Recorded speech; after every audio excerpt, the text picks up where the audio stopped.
Hey guys, welcome to Nerdicky for Nerds by Nerds. I'm Nerdikus Ryan. Today I'm joined by Nathan Nerdark. Nerdikus Dave. Nerdikus Ted. And in this video, the founder of the NAG rides into history.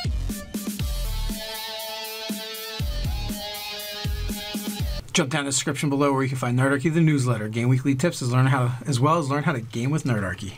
So we have our fantasy mercenary organization / heroes, the company of the NAG. Some of you are members to the company of the NAG Facebook group.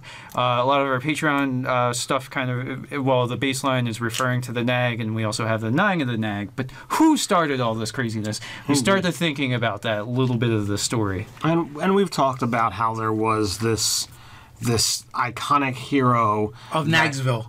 Right? Isn't it? Did we name the town Nagsville? You know what? I have it recorded somewhere, but I think it's Nagsdale. Nagsdale. Yeah, Nagsdale. So he did something where he was up against a villain. He shouldn't have been able to thwart him, and yet time and time again he shut the villain down. But before that, like one of his most historic and memorable escapades was actually like his first victory, and that's when after this despot takes over Nagsdale. So Nagsdale is like routed and fucking left in embers, right? It's burned to the ground, and you know, he might have been out away from town. It's like that scene in Gladiator when he comes home and like everything's destroyed. His wife and kid are dead and burning smoldery husks. That he basically tracks down the army and goes all fucking William Wallace. You know how Wallace has like a golf bag of weapons so he kind of like he takes all the weapons that he can, sharpens all the sword, and like Rambo style goes to war, like blacks at his face, and like just starts murdering everyone, and then frees. I think what you're really saying is he's our Mel Gibson. He is our Mel Gibson. Yeah. Our Mel Gibson, our Russell Crowe. Yeah. Oh my God, it's Russell Crowe. But yeah, so the idea I had in my head about him was that he was like, he basically did what with Maximus Decimus Aurelius did in Gladiator, and he was like a retired general who like this was how he wanted to spend out his years with like his wife and family, tending to his crops in his field.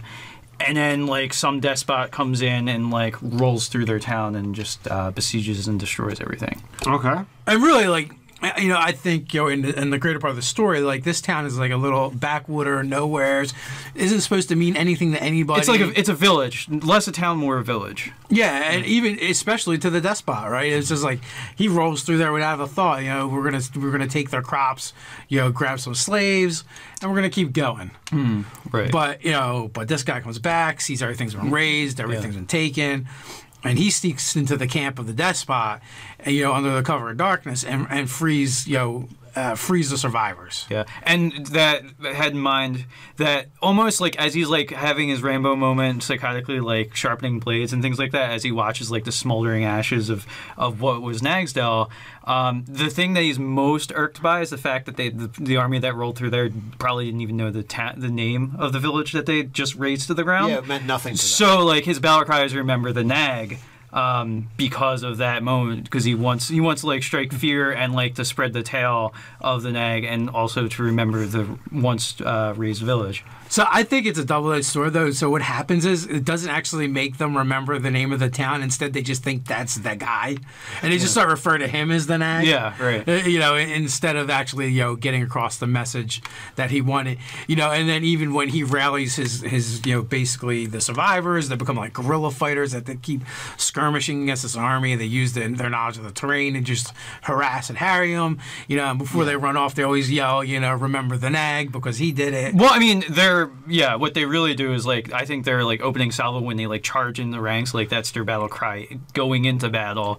And then like you have these reports. I imagine that the 9 of the NAG, like there's all kinds of nicknames, and some of them may not be flattering. Like I'm thinking like, you know, the crazed NAG or the bloody NAG or the fat NAG. Like maybe there's a guy that's kind of overweight that happens to be. So like, because they want to kind of denigrate the enemy, and then also too like they're just kind of descriptive names that the generals that are being beset by this guerrilla force use. He was of the NAG, but he was short. Or he was of the NAG, but he was, you know, red-haired. Yeah, or they might say, like, if the leader happened to be a woman, the mare. Like, and they start using all this language to describe it that kind of relates to horses. What's, like, you know, the cult could be, like, if there was, like, a really young leader of a guerrilla group sort of thing. But anyway, so the idea is that with the NAG, and there's like 8 other people that he frees survivors. That they become the founders of they're like the strong ones to be able to like do the fighting and lead troops, and they sort of branch out and create like regional forces that kind of go about their work. So initially, the 9 will probably just follow the army and kind of like harry them.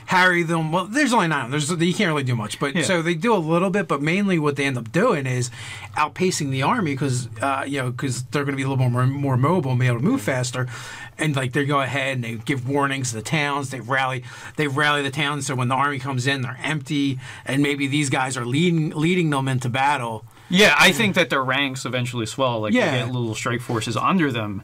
That's also a thing too. Is like villages are attacked that can't stand up against the might of the army. There's still going to be some survivors that are going to want revenge. But by being out in front, they can put in, you know, handful of traps that are going to be annoyances. They can put in deadfall trees to force them down different paths and make their journey harder in some way, shape, or form. Especially because armies have to move on open ground because of supply wagons and this and that. So. Yeah, throwing a dead goat in a well or something to kind of mess up that whole like water supply for them.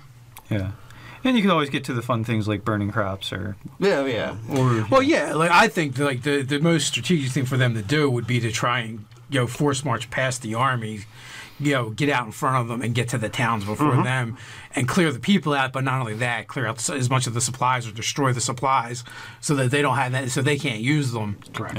Yeah. You know, and then maybe the 9, maybe they go in different directions in order to cover more ground and rally more of the hamlets, towns, villages to the cause, and also to help protect them and see that they're, you know, what happened to their town doesn't happen to theirs as well. I mean, they're going to be decimated, but at least they can have more survivors. Right. It'll be a bit of a... So you got like a little of a Paul Revere story. Yeah, pretty much. But in the end, it's all because of this one guy, and you know that's what this video is, you know, about. So we need to know, what does he do from here? You know, what is his name? You know, what kind of things happen next to get the actual NAG started? Well, we already discussed that. You know, he's experienced general, and also he's able to lead the troops. You know, so he's also charismatic. He's got to be charismatic. So charismatic tactician or someone who can lead others. Yes, and you know, and he's definitely a warrior. You know, he's not a paladin or a cleric or anything like that. No. But you know, in D&D terms, he would be, you know, probably a fighter, probably a straight fighter. Yeah, maybe even a battle master. Right. You know, maybe strategy is more of his thing than anything. I mean, he could be a battle master or a champion. Well, that's true.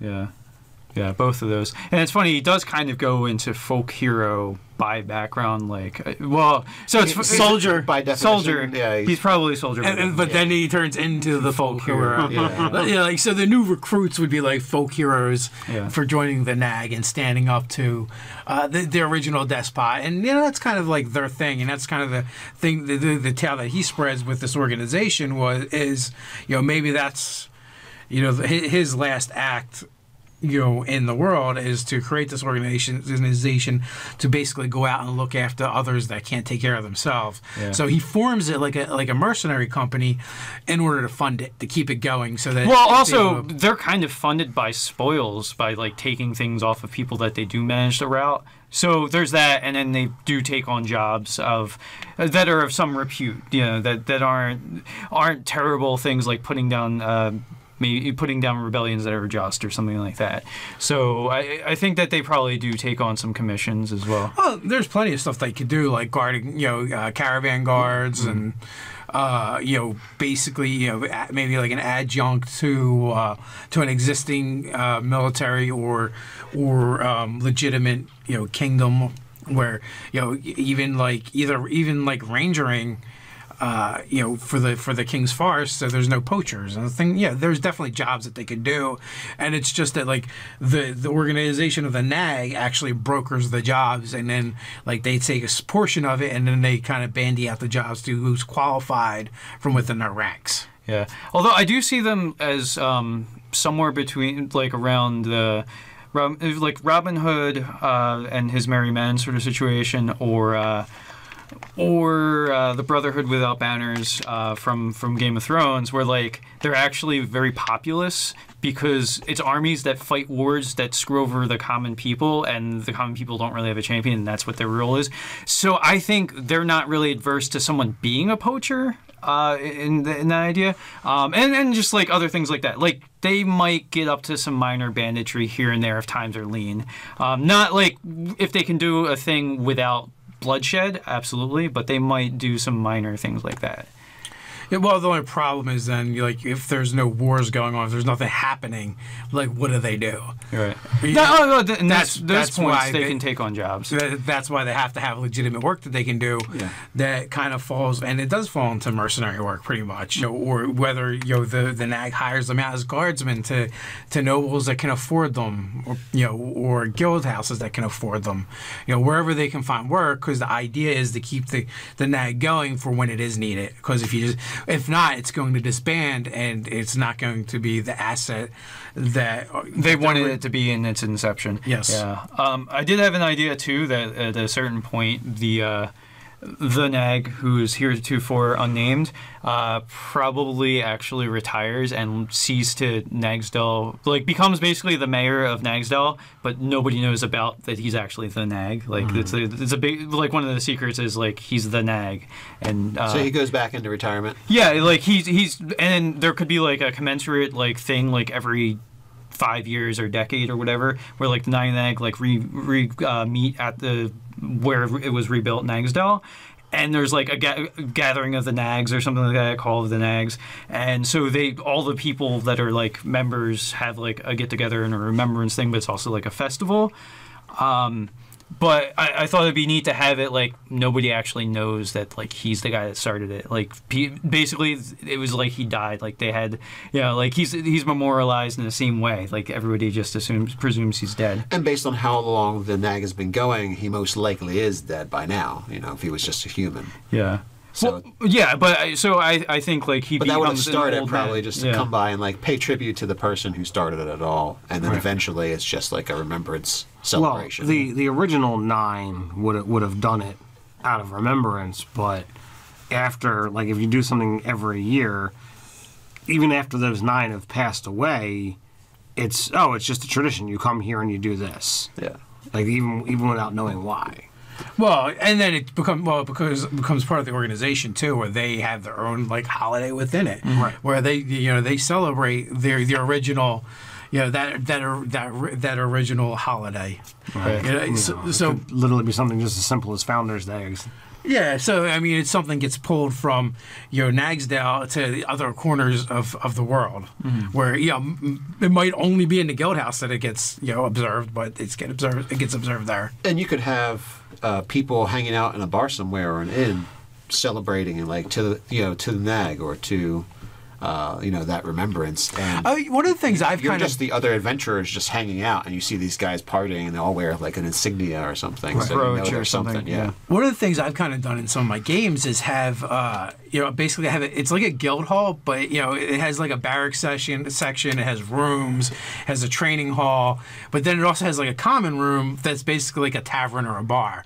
So they could also set up these kind of like places where where it could operate as a legitimate business and it generates revenue. It's also like a VFW in a way, like exactly. Right? Yeah, like that kind of idea. But then perhaps maybe people do come there for training as well. Like, you want to learn how to wield a sword? Well, there's guys here that could probably teach you that, even though you're not really part of the NAG. But that would be another way for them to earn a living legitimately. Right. And their master of arms could teach outsiders. Yeah. And being in the community, you have an idea of who would be a good candidate to bring in, especially if they show up and they want to know how to use a sword or something. Right, and like any good organization, they probably set the groundwork. Like, okay, we need a blacksmith, right? We need someone that can do that kind of stuff, and so they kind of like bring those people up in the organization to keep them in, and then. But then not only when those people aren't working for the NAG, they have their skills to apply, or perhaps they're even doing it at behest of the NAG, and that's the employer per se. Yeah. So are we talking about that they're getting into branding and intellectual property? Like they're going to be like a little NAG maker's mark on things? Absolutely, there could be. Tink. Yeah. You need that.